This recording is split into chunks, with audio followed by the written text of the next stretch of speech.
Okay, right. Are we all set up to go? No, that's over there. That's over there. 1, 2, 3, 4, 5.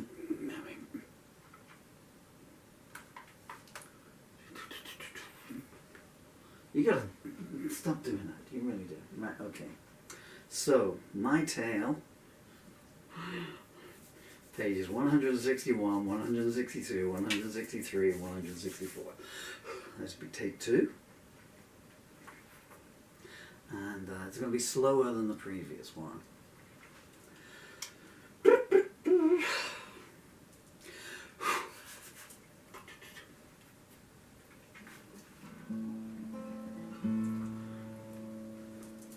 Due to disability, not because I didn't like the faster version. What is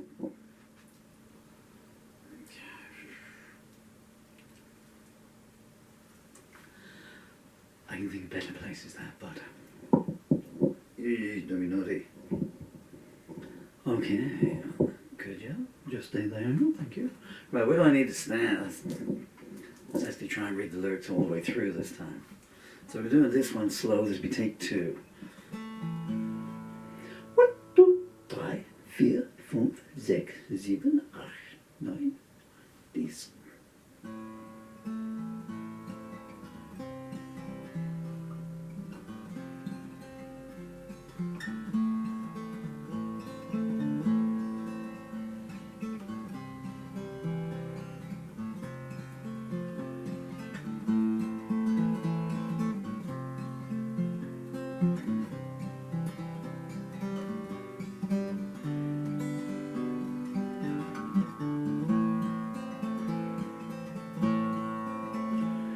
Miss Mary's voice called, sun's at the door, might be your birthday, but you still got to do your chores.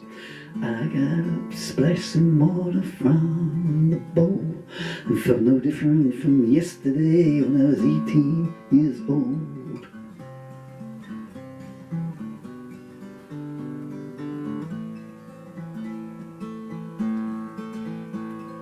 Mary set out pancakes with syrup on the side. Long day ahead, she smiled, ain't they all? I replied.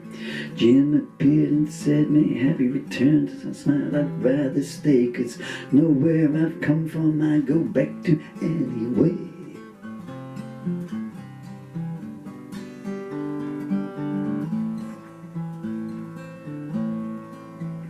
Took the hound for a run to clear out the webs, and got my hands dirty to keep the devil from my steps. The hands have been busy, but I laughed, what, no cake? Jim called me a tan, saying this is where we'll break.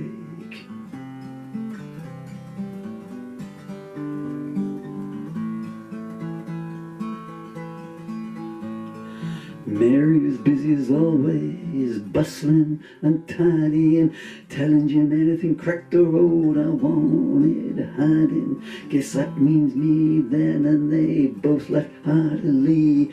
She told me sweep down the porch, then get ready for your party.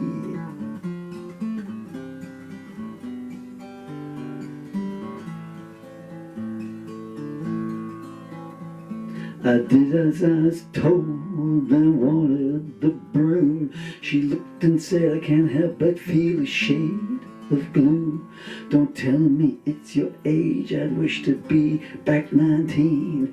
I just, the farm's hard to clean.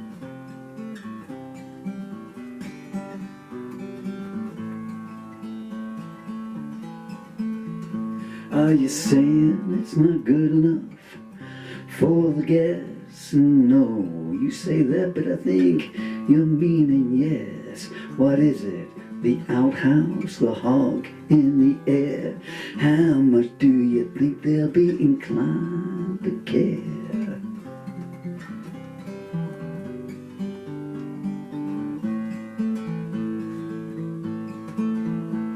Miss Mary, I said, my stomach was sinking. I'm sorry, I spoke without any thinking. I was, if and the Clancy's come in their finery clothes, but we won't ask them to clean out the pans for Tom Rose.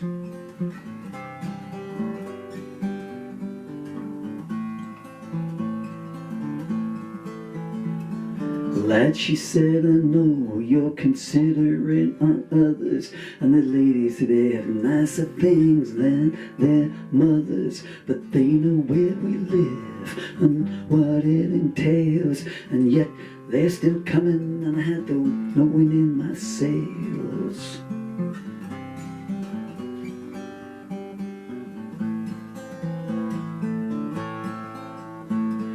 Something I asked Jim, ambling across, she smiled. The boys thinks I guess have never stood behind a horse. He chuckled, that's that Illinois paper he read. It's put grand deeds into his head.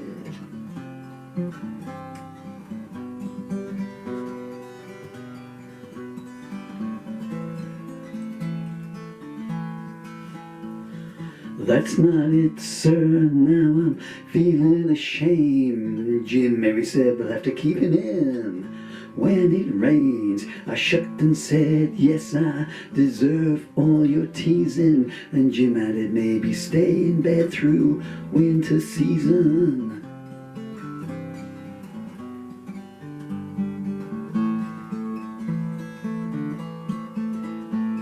Lad, we got water, shelter, spare clothes, Jim said. Things none of us first families had when we made our tread. Yeah, there's new blood in now with better paths beneath their feet, but we all dispose the same way, what we drink or eat.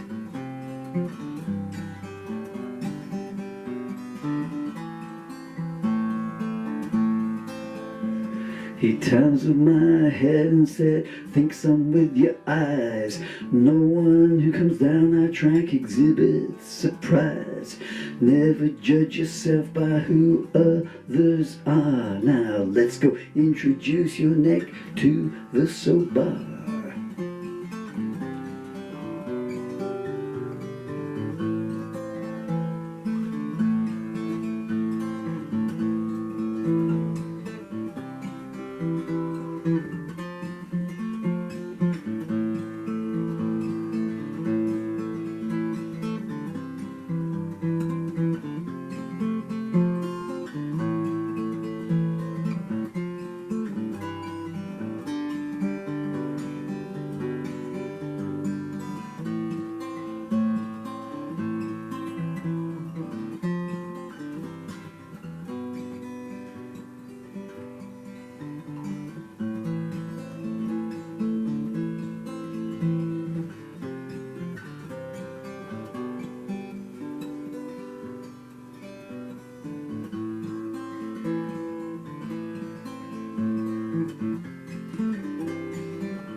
Well, that was in no ways all slower than take one. Yeah, this is the same. Oh, there's a bit more shirt gone.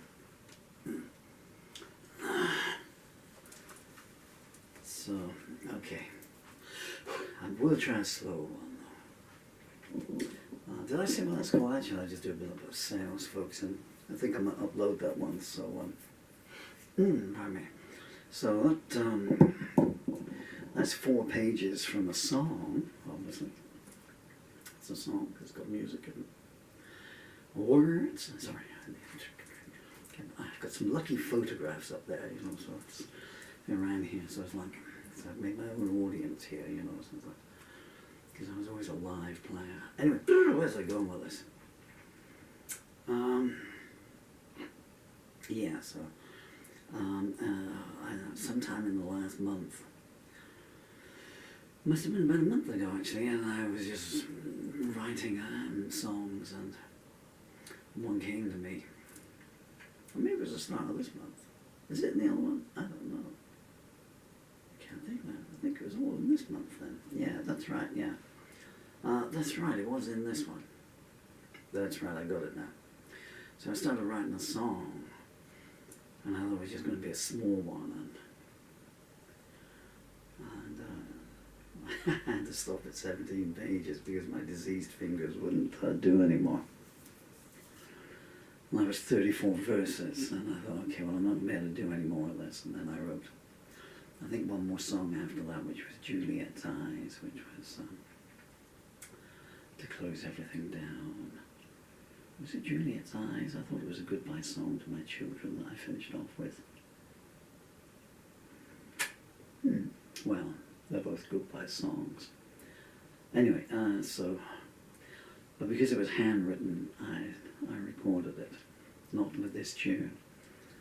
And then I thought I'd finished, and I published the November anthology with this unfinished song in there.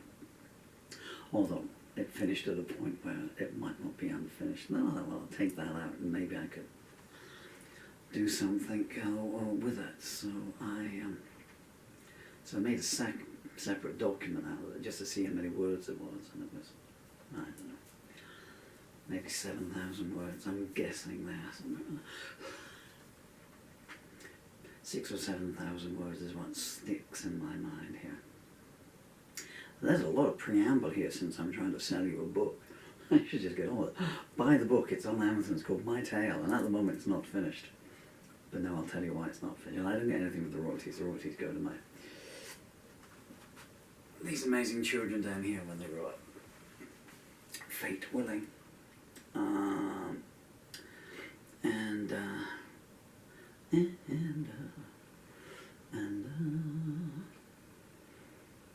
So then I lost the ability to write properly with my disability spreading motor neuron disease. Functional motor, neurological disorder actually to be, to amalgamate the two. And so all I could do was sit in my wheelchair, or sit on a chair when I could get out of my wheelchair and get into leg braces. And I tapped away a bit more at it, and it became like my other novel, Faded Stardust, and it was a song, and it just grew so much that at that point it became a story, and then it was 10,000 words, and then it was 15, and then it was 19, and now it's 41,000, well, it'll be 41,000 this month, 40,000.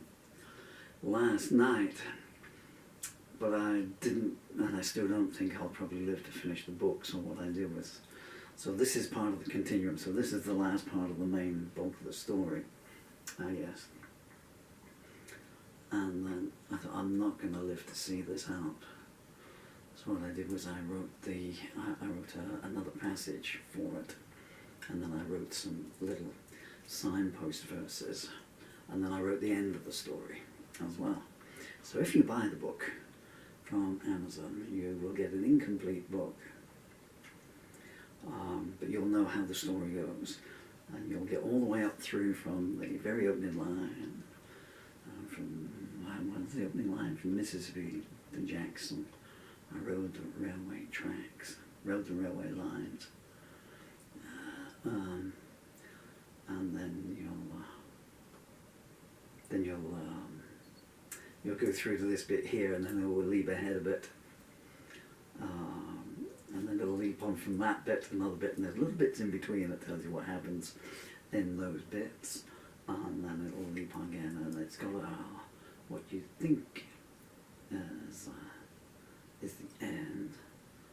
This isn't really a spoiler, but because you'll know from if you buy the book, you'll realise that when you get to what looks like the end, there's still that much paper to go yet. So he's either written goodbye, very large font, it spreads over 20 pages, or there's some more story to come, and then there's the end. So and the end is covered in full detail, but it covers everything. So it's a song about,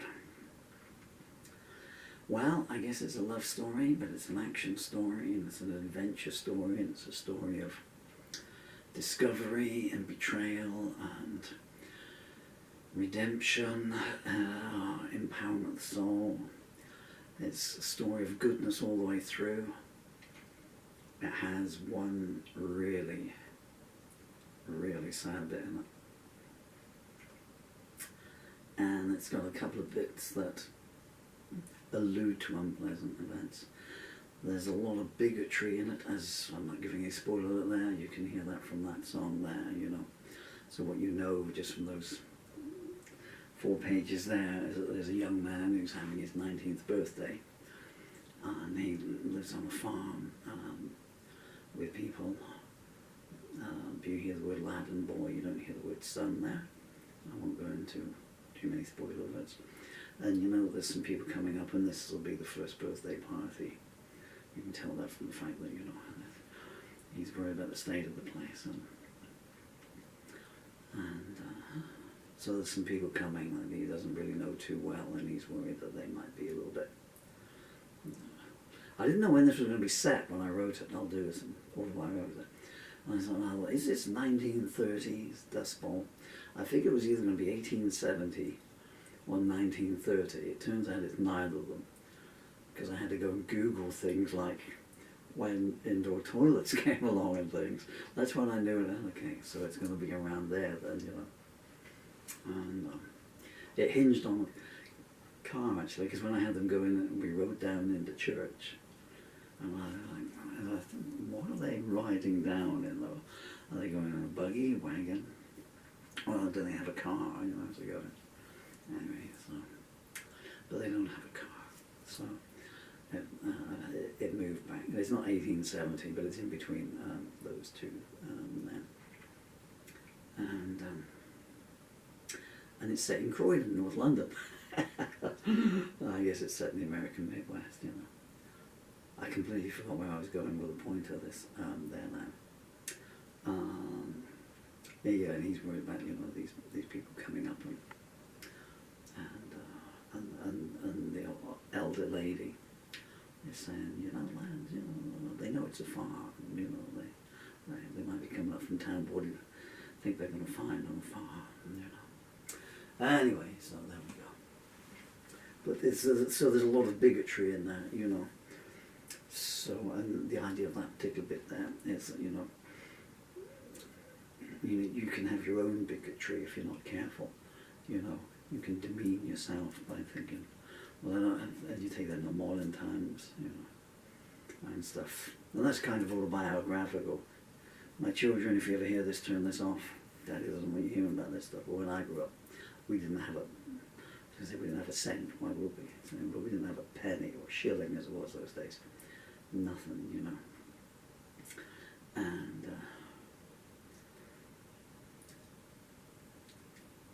And there were people from school, you know, I've been off school once, and some girls I know at school in my class, and they had to bring a letter home, some absence, I guess, I don't know now. You're talking like 1972 maybe. Goodness me, seems a long time ago.